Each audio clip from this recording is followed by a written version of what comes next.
Hi everyone, it's Don and I hope you're having a fantastic day. Well, you know who's having a fantastic day? Royal Caribbean, because they applied for their test cruises and they were accepted. That's right, the very first ship we've heard of now to do its test cruises has been announced.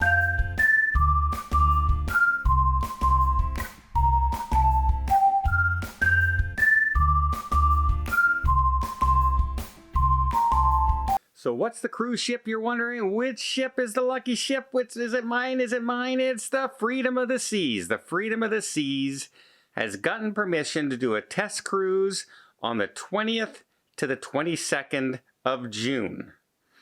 And it will run through the sequences and then issue all its findings to the CDC and then apply to the CDC for restricted cruises.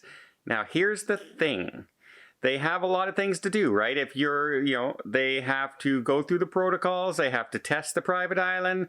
They have to test embarkation. They have to do the testing. They have to social distance, dining, entertainment. All those venues have to be shown in those few days with at least 10% passengers on board of capacity.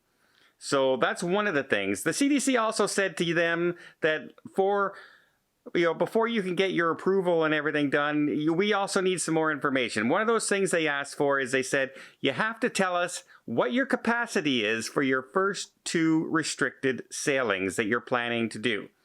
Are you planning to do 30%, 50%, 90%? Tell the CDC what your restrictions are going to be. That I think is a very fair question, right? Especially in the opening up of the system. What's your capacity limits for your first 2 sailings? And then the CDC will go from there and tell you whether or not you can increase that capacity going forward. So that's one of the guidelines. Apparently, so all the documentation's been signed for the ports and the hospitals and the hotels. That whatever they needed to do seems to have been approved. And now we have the test cruise on the 20th and 22nd of June.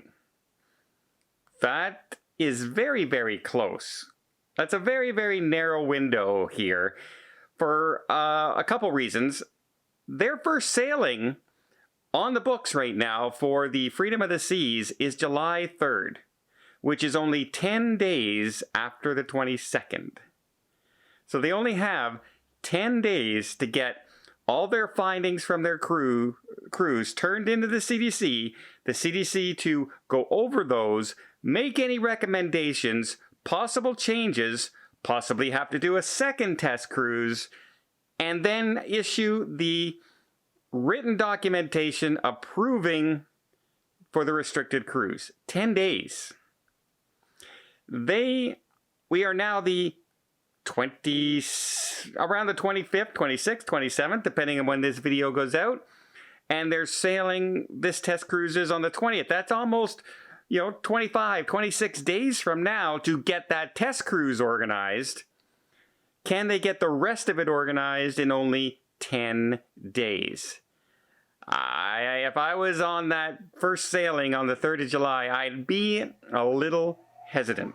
That's right, 10 days just seems awful close to get the rest of those. Now, however, the CDC did respond within 2 business days to Royal Caribbean on the test cruises, but they're supposed to look at all the information and look at all the documentation on the test cruises and study it, and then come up with more recommendations or clear them. I'm thinking that might take longer than just 10 days, but hey, if they can get it done, all the power to them. I would just be very, very nervous if I had my cruise as July 3rd. Yeah, let's hope it goes through.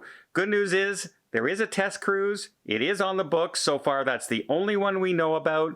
And it's with Royal Caribbean, Freedom of the Seas, the 20th of June. So let's wish them luck and hope more good news comes down the pipes in the future. Well, I hope you appreciate this video. If you did, please give it a thumbs up. Want to see more tips, more tricks, more travel vlogs from around the world? Hit that subscribe button. Until next time, have yourself a safe and a great vacation.